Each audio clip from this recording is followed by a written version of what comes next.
Welcome to MultiTeach. In this video, I'll provide an overview of the Clock app in MultiTeach. The Clock app supports telling time to the hour, half hour, quarter hour, and 20 minutes on an interactive analog clock. Select the Clock app icon from the menu to open it. There are 4 levels of difficulty and one clock that provides mixed levels. Tap on a clock to open it. Directions for setting the clock appear on the left hand of the screen.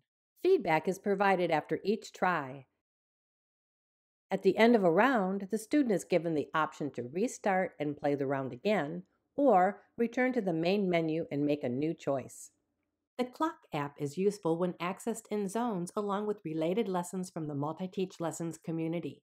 To set up a learning station for a group of students in tabletop mode, open the corner icon to open the side menu and select the zones icon.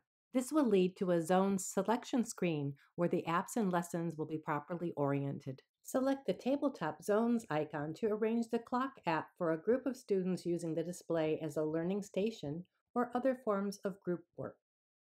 This has been an overview of the Clock app in Snowflake MultiTeach. For more information about MultiTeach, the MultiTeach Lessons community, and lessons online, visit these links.